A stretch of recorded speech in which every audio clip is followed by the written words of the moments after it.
สวัสดีค่ะคลิปนี้มาชวนทำเค้กชิฟฟ่อนอัลมอนด์สูตรเค้กชิฟฟ่อนเนื้อนุ่มรสชาติหวานน้อยท็อปปิ้งด้วยอัลมอนด์สไลด์กรุบกรอบหอมอร่อยวิธีทำง่ายๆไม่ยุ่งยากเราไปลงมือทำกันเลยค่ะก่อนจะไปดูวิธีทำอย่าลืมกดไลค์กดแชร์กดติดตามเพื่อเป็นกำลังใจให้กันด้วยนะคะอัตราส่วนและส่วนผสมกดดูใต้คลิปได้เลยค่ะมาเริ่มทำกันเลยก่อนอื่นก็ให้เราทำการแยกไข่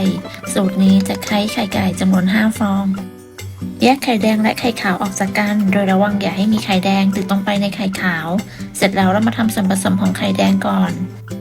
ใส่น้ำตาลทรายลงไปในไข่แดงตามด้วยเกลือจากนั้นใส่ตะกร้อมือตีส่วนผสมให้เข้ากันต่อไปใส่นมสดและน้ำมันใช้เป็นนมสดรสจืดส่วนน้ำมันใช้เป็นน้ำมันรำข้าวน้ำมันพืชหรือน้ำมันคาโนราก็ได้ใส่กลิ่นวานิลลาลงไป1 ช้อนชาคนส่วนผสมให้เข้ากันขั้นตอนต่อไปก็ใส่แป้งและผงฟูร่อนแป้งเค้กและผงฟูลงไปในส่วนผสมของไข่แดงแล้วก็ใช้ตะกร้อมือคนส่วนผสมให้เข้ากันด้วยความเร็วเมื่อคนส่วนผสมให้เข้ากันจนหมดผงแป้งแล้วเราก็จะพักส่วนผสมของไข่แดงไว้ก่อนต่อไปเรามาตีไข่ขาวเปิดสปีดความเร็วกลางตีไข่ขาวจนขึ้นฟองหยาบเล็กน้อยจากนั้นใส่ครีมออฟทาร์ลงไปจากนั้นทยอยใส่น้ำตาลทรายลงไปโดยแบ่งใส่3 ครั้งแต่ละครั้งก็ให้ห่างกันประมาณ 10-15 วินาที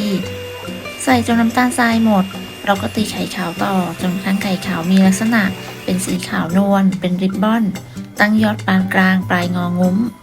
เสร็จแล้วก็ตีต่อด้วยความเร็วต่ำอีกประมาณ30 วินาทีเพื่อเป็นการตัดอากาศ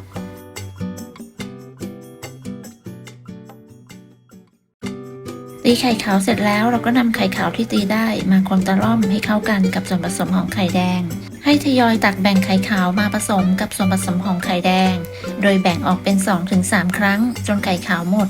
วิธีการคนตะล่อมก็ให้เราทำด้วยความเบามือใส่ตะกร้อมือหรือไม้พายช่วยในการคนตะล่อมได้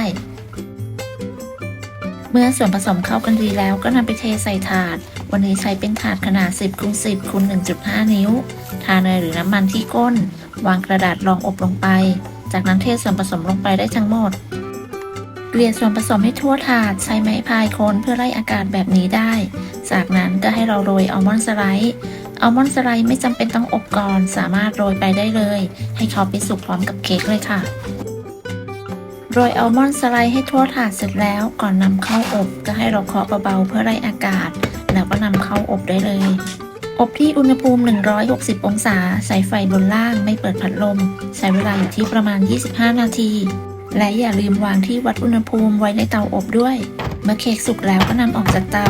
กระแทกพิมพ์เบาๆให้เค้กเซตตัวแล้วก็พักไว้บนตะแกรงให้เย็นหลังจากพักเค้กไว้จนเย็นแล้วเราก็มาตักแบ่งเค้กกันก่อนอื่นก็นำเค้กออกจากถาด